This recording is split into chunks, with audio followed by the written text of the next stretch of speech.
நான் இந்த உலகத்தில் இருந்து என்ன பிரயோஜனம், அதனால தான் அழுதுகிட்டு இருக்கிறேன் அப்படின்னா, உன்கிட்ட மறைஞ்சிருக்கிற புதையல் என் கண்ணுக்கு நல்லா தெரியுது, அது உனக்கு புரியல, அதனால தான் அழுதுகிட்டு இருக்கிற அப்படின்னா, என்னது புதையல் இருக்குதா, உன் கண்ணுக்கு தெரியுதா அப்படின்னு கேட்டான். ஆமாம் எனக்கு தெரியுது, அந்த புதையலை நீ விற்கிறதுக்கு தயாராக இருக்கிறியா அப்படின்னு கேட்டான் இவன். இதை கேட்டதும் அந்த இளைஞனுக்கு ரொம்ப ஆச்சரியமாக போச்சு. என்னது இப்படி கேட்குறானே அப்படின்னு. என்கிட்ட ஒரு காசு கூட இல்லையே, அப்படி இருக்கிறப்போ புதையல் எங்கேருந்து வந்தது அப்படின்னா.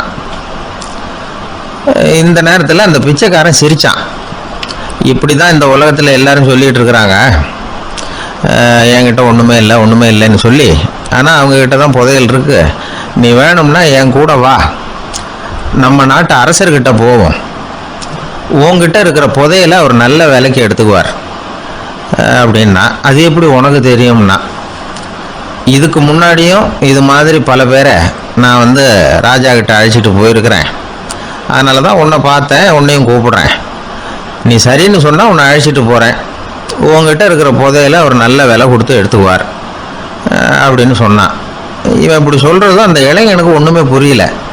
இது என்னது இந்த ஆள் இப்படி சொல்லிகிட்டு இருக்கிறான், நம்மக்கிட்ட என்ன இருக்குது, அதுவும் இல்லாமல் இவனே பிச்சை எடுத்து சாப்பிட்டுக்கிட்டு இருக்கிறான், இவன் போய் நம்மளை ராஜா கிட்ட அழைச்சிட்டு போகிறதா போகிறேங்கிறானே என்ன அப்படின்னு சொல்லி அவன் யோசனை பண்ணான். என்ன யோசிக்கிற, உனக்கு பணம் வேணும்னா என்னோட வா அப்படின்னா. இளைஞன் ஒரு முடிவுக்கு வந்தான். சரி, இங்கேயே உட்காந்துக்கிட்டு இருக்கிறத விட அங்கேயாவது போய் பார்ப்போமே, இங்கே அழுதுட்டு உட்காந்துருக்கிறதுல என்ன பிரயோஜனம், ஏதோ கூப்பிட்றான் போய் பார்த்துட்டு வருவோமே அப்படின்னு சொல்லி அவன் கூட புறப்பட்டான். பிச்சைக்காரன் முன்னாடி போயிட்டே இருக்கிறான், இந்த இளைஞன் பின்னாடி நடந்து போயிட்டுருக்கான். ரெண்டு பேரும் அரண்மனையை நோக்கி போகிறாங்க. பாதி வழி போயிருப்பாங்க.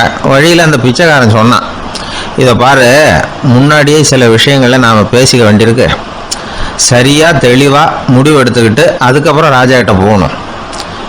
ஏன்னா அங்கே போய் அது முடியாது இது முடியாதுன்னு நாம் நமக்குள்ளே சண்டை போட்டுக்கிட்டு இருக்க முடியாது. ராஜாவுக்கு விலையை பற்றி கவலையே இல்லை, எவ்வளவு சொன்னாலும் நமக்கு பணம் கிடச்சிரும். ஆனால் அதுக்கப்புறம் நான் இதை விற்கிறதுக்கு தயாராக இல்லைன்னு சொல்லிடக்கூடாது. அதனால் புதையலை விற்கிறதா இல்லையாங்கிறத இங்கேயே தெளிவாக முடிவு செஞ்சுக்கணும், இல்லைன்னா ராஜா கிட்ட போய் அங்கே போய் குழப்பிக்கிட்டு இருக்க முடியாது அப்படின்னு சொன்னான். இளைஞனுக்கு ஒன்றுமே புரியல. என்ன சொல்கிற நீ, என்கிட்டயா புதையலா, எங்கே இருக்குது அப்படின்னு சொல்லி குழம்பி போனான். இப்போ அந்த பிச்சைக்காரன் சொன்னான், இதை பாரு, இப்போ உதாரணத்துக்கு உன்னுடைய கண்களை எடுத்துக்கோ, அதுக்கு நீ என்ன விலை கேட்டுற போகிற, நான் அதுக்கு ராஜா கிட்ட இருந்து ஒரு 50,000 ரூபா வாங்கி தர முடியும்.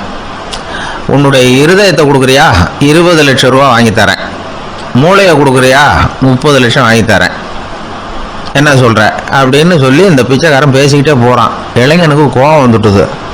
என்ன உளர்ற, உனக்கு என்ன பைத்தியமா, கண்ணையும் மூளையையும் இருதயத்தையுமா விற்பாங்க, என்ன விலை கொடுத்தாலும் அதையெல்லாம் நான் விற்கிறதுக்கு தயாராக இல்லை, நான் விற்க மாட்டேன், அதை கொடுத்துட்டு நான் என்ன பண்ணுறது, இப்படி நான் மட்டும் இல்லை யாருமே இதை விற்கிறதுக்கு தயாராக இருக்க மாட்டாங்க அப்படின்னு சொன்னான் அந்த இளைஞன். இவன் இப்படி சொன்னதும் அந்த பிச்சைக்காரன் வாய் விட்டு சிரிக்க ஆரம்பிச்சுட்டான். இப்போ பைத்தியமானது நானா நீயா, லட்சக்கணக்கான கோடிக்கணக்கான ரூபாய் பொறுமானம் உள்ள பொருள்களை உங்ககிட்டயே வச்சுக்கிட்டு விற்க முடியாதுன்னு சொல்கிற நீ தான் ஏழை, என்கிட்ட ஒன்றுமே இல்லைன்னு மரத்தடியில் உட்காந்து அழுதுகிட்டு இருக்கிறியே அப்படின்னு சொன்னான். இன்றைக்கி பார்த்தீங்கன்னா பல பேர் தன்கிட்ட புதைஞ்சிருக்கிற ஆற்றலை புரிஞ்சிக்க முடியாமல் அவதிப்பட்டுக்கிட்டு இருக்கிறாங்க.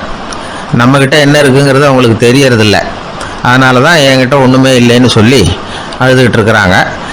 இதை விளங்க வைக்கிறதுக்கு பெரியவங்க சொல்கிற கதை இது. நம்மக்கிட்ட இருக்கிற புதையலை நாம் தான் தோண்டி எடுக்கணும். உண்மையான புதையலுங்கிறது உள்ளே இருக்குது, ஆனால் அதை வெளியில் தேடுற ஆசாமிகள் தான் அதிகம்.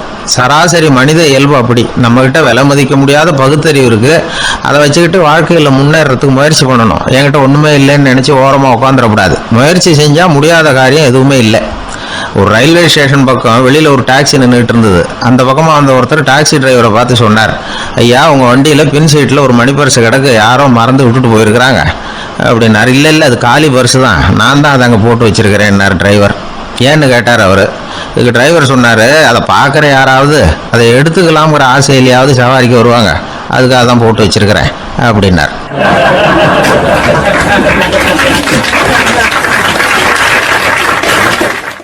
ஒரே ஒரு ஊர்ல ஒரு ராஜா இருந்தார்.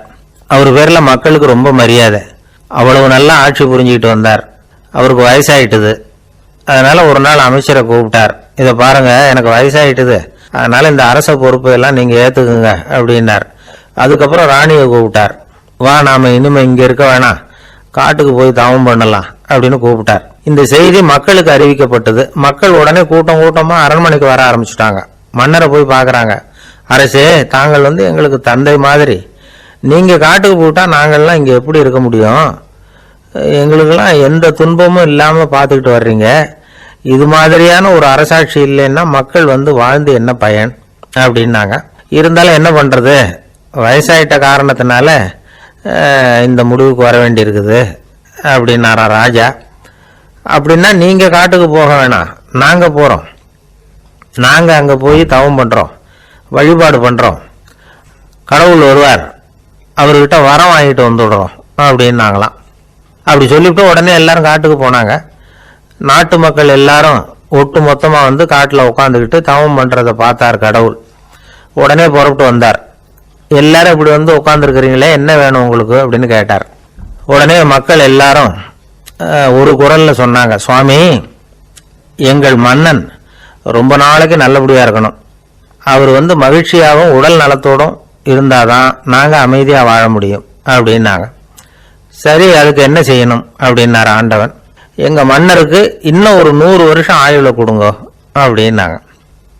அவ்வளவு தானே, சரி அப்படியே ஆகட்டும் அப்படின்னு சொல்லிவிட்டு ஆண்டவன் போயிட்டார். மக்கள் மகிழ்ச்சியோட திரும்பி வந்தாங்க. மன்னா, கடவுள் வரம் கொடுத்துட்டார், நீங்க 100 வருஷம் வாழ போறீங்க அப்படின்னாங்க. இதை கேட்டதும் ராணி ராஜாவை வணங்கி, நான் தவம் செய்ய போறேன் அப்படின்னு புறப்பட்டாங்க. உடனே மக்கள் என்ன நினைச்சாங்க தெரியுமா? ஐயோ, நாம ராஜாவுக்கு மட்டும்தானே நீண்ட ஆயுள் வேணும்னு வரம் வாங்கணும், ராணிக்கு வாங்கலையே, அதுதான் கோபத்துல புறப்பட்டாங்க போல இருக்கு அப்படின்னு நினைச்சு வருத்தப்பட்டாங்க. ஆனா ராணி நினைச்சது அது இல்லை. ராணி போய் தவம் பண்ணாங்க, கடவுள் காட்சி கொடுத்தார். இவங்க கேட்கறாங்க, சுவாமி, ராஜாவுக்கு மட்டும் 100 வருஷம் ஆயுள்னு வரம் கொடுத்துட்டீங்க, அப்படின்னா குடிமக்களும் 100 வருஷம் இருக்கணும். இப்படிப்பட்ட குடிமக்கள் இல்லைன்னா அப்படிப்பட்ட அரசன் இருந்து என்ன பிரயோஜனம் அப்படின்னாங்களாம். ஆண்டவன் பார்த்தார்.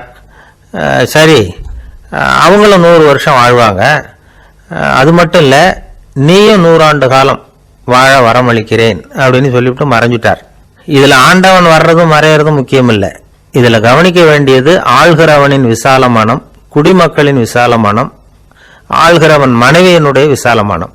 இப்படி ஒரு நாடு இருந்துட்டுதுன்னா எப்படி இருக்கும் வாழ்க்கை நினைச்சு பாருங்க. அதனாலதான் பெரியவங்கள்லாம் சொல்றாங்க, இதய வாசல் திறந்தே இருக்கணும், இதயத்தின் கதவுகளை மூடாதீங்க அப்படின்னு சொல்லுவாங்க. என்கிட்ட ஒருத்தர் சொன்னார், என்னுடைய இதய வாசல் எப்பவும் திறந்தே தான் இருக்குதுன்னார். எதனால் அப்படி சொல்றீங்க அப்படின்னு கேட்டோம். டாக்டரே சொல்லிவிட்டார், என்னுடைய இதயத்துல ஒரு ஓட்டை இருக்குது அப்படின்னு, வாழ்வு சரியில்லையா அப்படிங்கிறார்.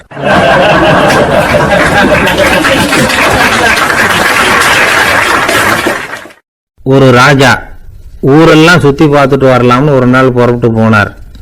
ஒரு இடத்துல தறி நெசவு வேலை ரொம்ப மும்முரமா நடந்துகிட்டு இருந்தது. ஒரு பெரியவர் தறியால நெசவு வேலை செஞ்சுக்கிட்டு இருந்தார். பக்கத்துல ஒரு அழகான பொண்ணு உட்காந்து நூலை சுத்திக்கிட்டு இருக்குது. ராஜா அந்த பெரியவரை பார்த்து, யார் இந்த பொண்ணுன்னு விசாரிச்சார். ராஜா அப்படி கேட்டதும் அவருக்கு ரொம்ப பெருமையா போயிட்டுது. ஏன்னா உட்கார்ந்து இருந்தது அவரோட மகள். அரசே, இது என்னுடைய மகள், இவ வேகமா நூல் தெரிக்கக்கூடியவள், வைக்கோல் எடுத்து இவ தெரிச்சா கூட அதெல்லாம் பவுனிழையா வெளியில வரும் அப்படின்னு ஒரு ராசி இவளுக்கு அப்படின்னு ரொம்ப பெருமையா ராஜா கிட்ட சொன்னார்.